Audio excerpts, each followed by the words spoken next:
Were humans meant to sit in chairs, especially for as long as we're sitting in them?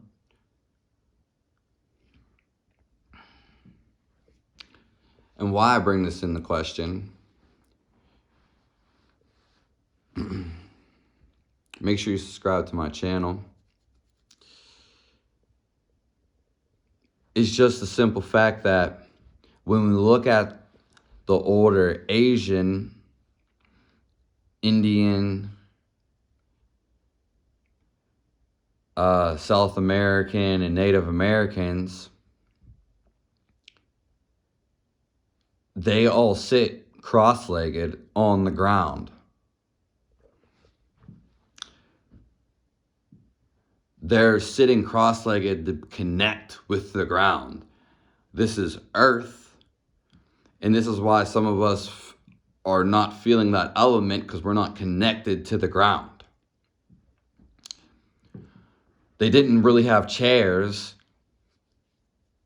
and that's why the Asians especially, we've seen this romanticized, they sit at like a small table when they eat.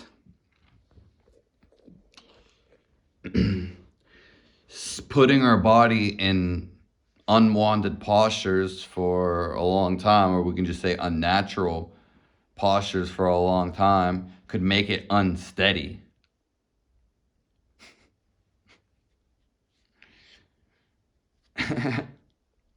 Now, there's nothing wrong with sitting in a chair, but there's so much to it.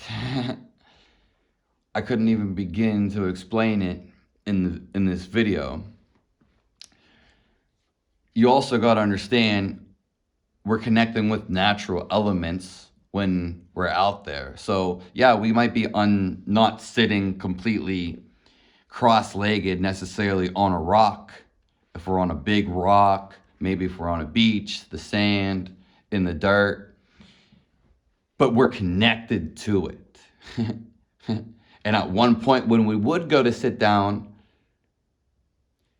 it'd probably be in some warm spot, and it'd probably be maybe next to a fire, some dry spot, in a cave or something. But most likely, again, we'd probably be cross-legged,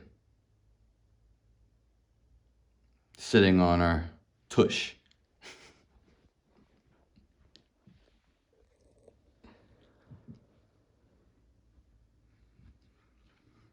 So this just all goes back to the environment.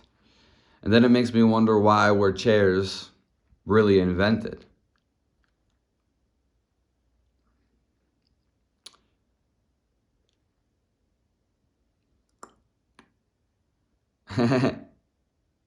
So again, it's unnatural to sit in a chair for a very long time.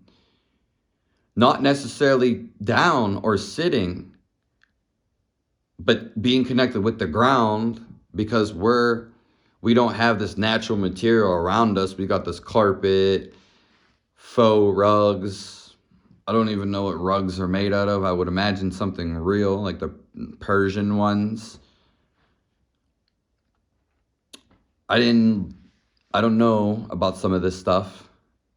If I'm down to learn, but I do know our materials are not the most natural materials. So that's why some of us feel out of place. That's why some of us get a call for the woods, the nature, the jungle, and so forth, the beach, which seems to be, other than the desert, I seem to have a forest, Canada type winter. But Canada's obviously more extreme, but to the extreme. So I'm somewhere between like woods and cold. It actually is more colder. Like last year remained colder, and summer went faster. So I've never been into like a hot climate for a super long time. That being said, my forest, woods, looks like a jungle. I would say more so a rainforest. My woods looks like a rainforest. How do I know that? Well, I just really fucking looked at it. Maybe from more of a bird's eye view. Just maybe when I was more like crossing a bridge and looking at the valleys and peaks, my woods looks like a fucking jungle. Are you kidding me? So, I mean, I just can only imagine how much more dense it would be if we didn't have all these houses or factories, or we'll just say more stuff that was incorporated with nature instead of trying to like separate it, or just say it was all woods. It would be so crazy. It would be probably be maybe more animals, who knows. But make sure you subscribe to this channel. I'm doing one-on-ones and I will be doing group sessions in the future.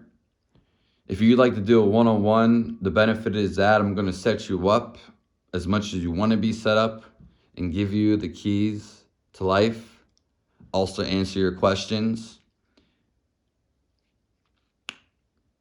So give you the answers.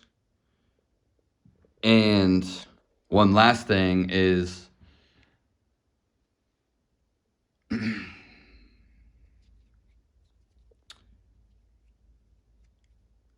that it's just about being there. So at a limited time offer, you will remain in contact with me for the rest of your life. I give you that option, and I'll remember because you paid that. So the subscription is for life right now, a one-time fee. That's all that has to be said. Thanks for tuning in. And I bless all you guys.